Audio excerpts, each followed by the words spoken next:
Hey everyone, and welcome. So today, we're going to dig into a gardening method that, well, actually asks you to stop digging altogether. It's a pretty revolutionary idea that promises healthier plants, way richer soil, and, you'll love this, a lot less work for you. You know, for as long as anyone can remember, this has pretty much been the mantra of gardeners everywhere. We all have that picture in our head, right? Turning over the soil with a big shovel or a rototiller, breaking up the earth to get a bed ready for planting. It's always been seen as that essential first step, the hard work that you have to do to get a good harvest. But here's a wild thought. What if that one thing we've all been taught to do, loosening the soil, mixing in the good stuff, is actually hurting our gardens season after season? It's a huge question, and it's exactly what we're going to get into today. Okay, so here's our game plan. We'll start by looking at what's actually wrong with all that digging. Then we'll dive into the whole no-till philosophy, how to get started in your own yard, how to build those first beds, and finally, what success looks like down the road. First things first, before we can really get on board with a new way of doing things, we have to understand what's not working with the old way. So let's talk about why turning over your soil year after year is actually a really bad idea. We've all heard the myths, right? Tilling loosens the soil and gets rid of weeds.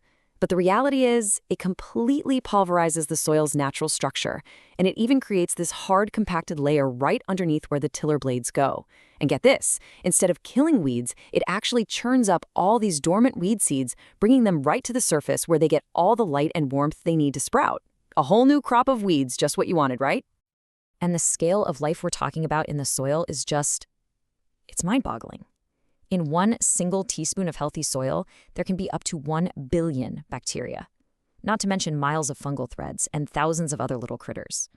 This is what's called the soil food web, and it's this incredible, invisible ecosystem that your plants absolutely depend on.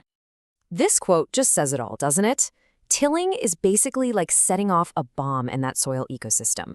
It rips apart all those fungal networks that help plants find nutrients, it exposes all the good bacteria to the sun, which kills them, and it just destroys the homes of earthworms and other vital creatures. It really is devastation on a microscopic level. So, if digging is the problem, what's the answer? Well, this is where the whole no-till or no-dig philosophy comes in. It's a way of gardening that actually copies how soil is built in nature, slowly from the top down. The main idea couldn't be simpler. Just stop messing with the soil. That's it.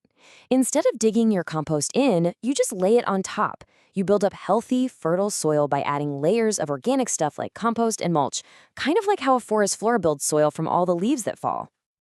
And the process itself is just wonderfully simple. First, you just stop digging. Really, that's the first step. Then you start adding layers of organic material on top. And finally, you just get out of the way and let the real experts, the earthworms, the bacteria, the fungi, do all the hard work of pulling those nutrients down into the soil. And the benefits of making this one change? Ooh, they are huge. First off, you're going to be doing way less weeding because you're not constantly bringing up new seeds. You'll also water less because that nice thick layer of mulch on top does a fantastic job of holding in moisture. Your soil life will start to thrive, which means you get healthier, stronger plants. And maybe the best part of all, you can finally put that tiller away and give your back a much-needed break. All right, so are you ready to trade in your shovel for a wheelbarrow? Let's get into the practical stuff. The absolute first and most important step for any garden, no-till or not, is picking the perfect spot. Getting this site right is everything. So here's a quick little checklist for you. You want sun and as much of it as you can possibly get. Try to find a spot that's pretty flat so all your precious compost doesn't wash away in the rain. Make sure it's close to a hose or water source. And here's a simple but really powerful tip. Put the garden close to your house. Trust me, the farther away it is, the less you're going to visit it. And of course, always check for utility lines before you start putting anything in the ground. Now, if you want to get a little more technical and really geek out, getting a soil test is a fantastic idea. It gives you a snapshot of what you're starting with. You can find out your soil's pH, how much organic matter it has, which is a huge sign of its health, and see if you're missing any big nutrients right from the get-go. Okay, you've picked your spot. Now, how in the world do you turn a patch of lawn or a bunch of weeds into a garden bed without ever touching a shovel? Well, we do it with a technique called sheet mulching, or as I like to call it, the lasagna method. This is so cool. You're basically building brand new soil right on top of what's already there. First, just mow down the grass or weeds as low as you can. Then, lay down a barrier that blocks the light, like cardboard. Just make sure you peel off all the plastic tape. This will smother everything underneath. Next up, a nice, thick layer of compost, like 4 to 6 inches deep. This is where your plants are going to grow. And finally, top it all off with some mulch to keep all that moisture locked in. Now, you can do this lasagna method right on the ground, or you can build a little frame for a raised bed. In-ground beds are super cheap and easy. Raised beds, on the other hand, cost a bit more to set up, but they look really tidy. They're perfect if your existing soil is just awful, and they save you from a lot of bending over.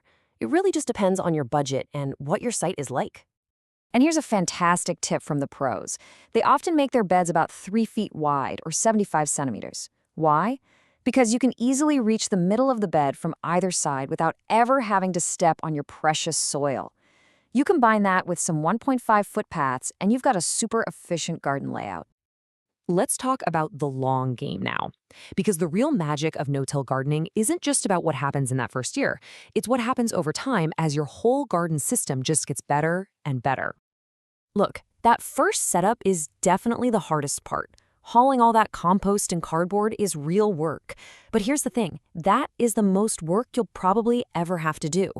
Every year after that, you just top up the beds with 1 inch or 2 of fresh compost, and the soil underneath just keeps getting healthier and more amazing. The difference in the work you have to do each year is it's night and day. With a traditional garden, you're kind of stuck in this loop of tilling, a ton of weeding, and lots of watering. With no-till, you get rid of tilling completely, and the time you have to spend weeding and watering just plummets. You're basically trading one big day of setup for years of way easier gardening. So, here's the crucial point. No-till isn't just about saving you some work. It's a whole system that benefits everything.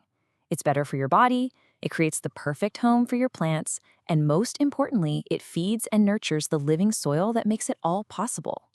So if you're gonna remember anything, remember this. First, stop the destructive cycle of digging. Second, feed your soil from the top with compost and organic matter. Third, always keep bare soil covered with mulch. You do those things, and you're going to have a more productive garden with a whole lot less work. By working with nature instead of fighting it, you can build incredible soil and grow some amazing food with just a fraction of the effort. So what do you think? Are you ready to hang up that shovel for good and see what you can create? Thanks for watching.